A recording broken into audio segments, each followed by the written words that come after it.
Alright, so today I'm doing another opener review, and this time we have the Moore-O-Matic Ultra Lift.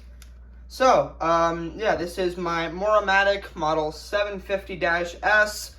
It is the Ultra Lift model. This one was made in 1992, so it is kind of an older machine, but it does still work pretty good. This one is a 1/2 horsepower AC chain drive machine. Obviously, here's the chain.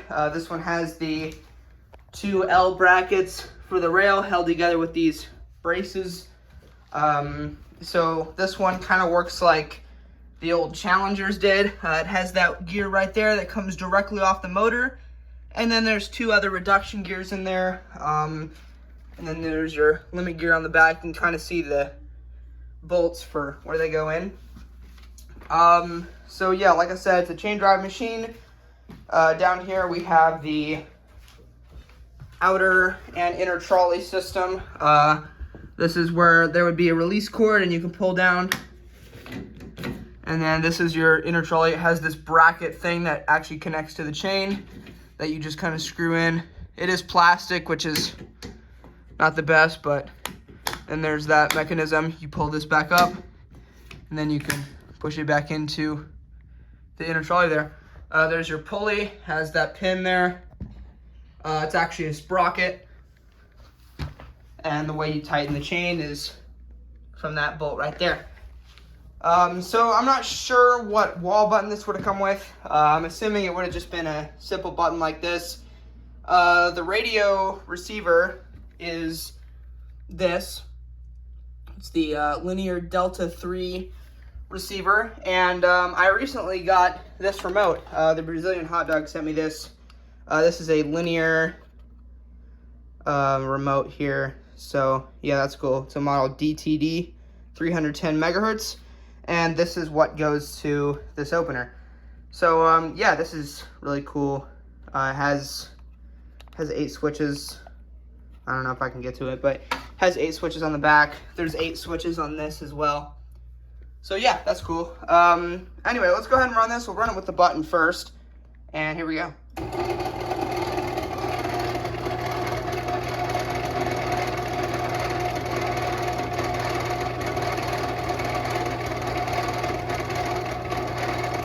So yeah, it's not the quietest opener, but it definitely is quieter than some I've heard. It's actually quieter than some new Chamberlain DC openers that I've heard. But anyway, we'll run this back down.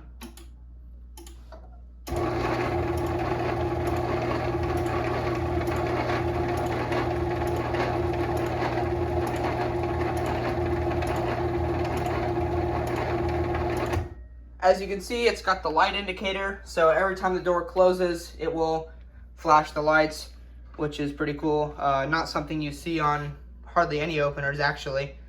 So yeah, also on the bottom, it's kind of hard to tell, or you can't tell right now, but on the bottom there's 2 limit adjustments. Actually, I could probably just pull this thing up real quick. There's your limit adjustments right there, and then the force dial is right there. There's the info sticker. So yeah, we'll go ahead and run this again with the remote. So, here we go.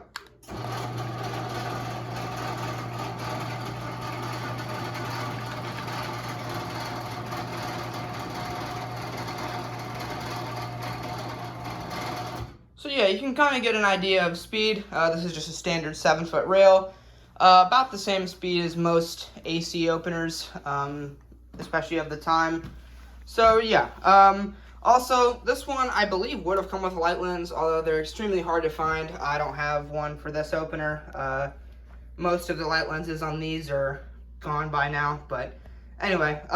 This one also does not require sensors. It was made in 1992, so it just barely missed the cutoff for when sensors were required on openers. It does have a force sensor. It's kind of hard to show the force one-handed, and I actually couldn't get it to stop anyway. But, yeah, so we'll go ahead and run this back down again with the linear remote.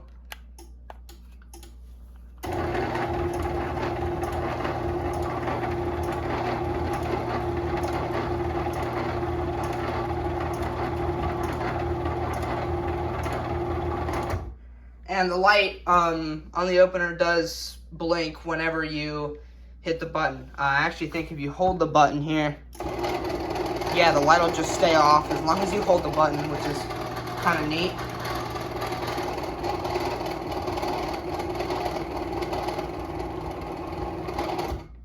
And as soon as I let it go, it turns back on. So that's pretty neat. And I believe if you have it go down, it'll just stay there. Oh, it does go down. I figured it would just stay in the open position until you release the button.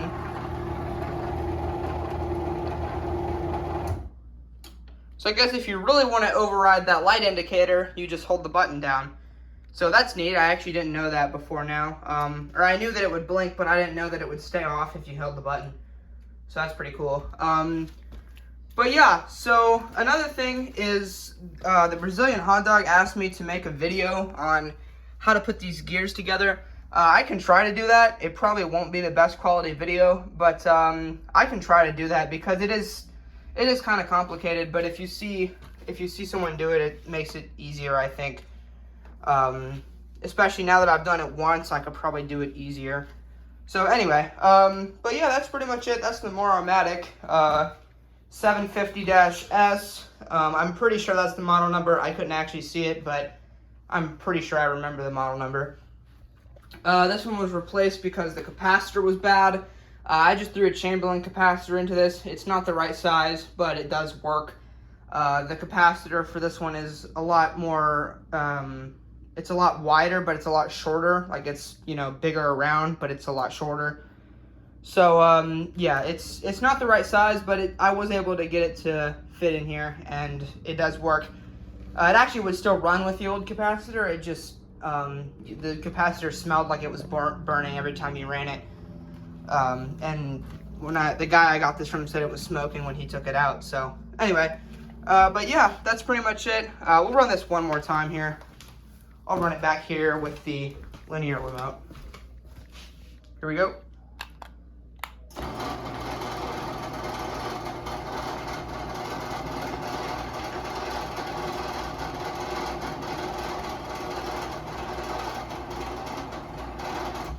So yeah, this rail setup, I'm not really the biggest fan of. I like the Chamberlain style rail more. It's a lot easier to put together. Although, the rail seems like it makes less noise. Like there's less chain noise because of how this is. That could just be because I have the chain tight, but anyway.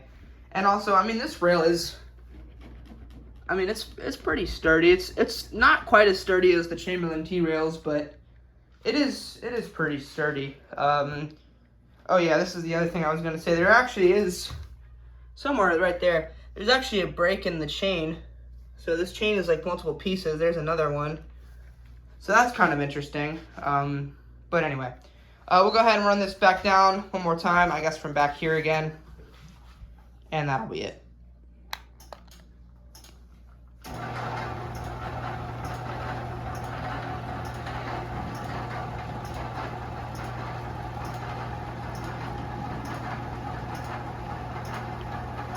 Yeah, I think that light indicator is really cool. Like I said, not something you see on many openers at all, especially today. But yeah, so there's the wiring back there. You can kind of see what I got going on. The receiver goes in there. But yeah, so there you go. That's the Moore-O-Matic Ultra Lift. So thank you guys so much for watching, and I'll see you in the next one. Peace.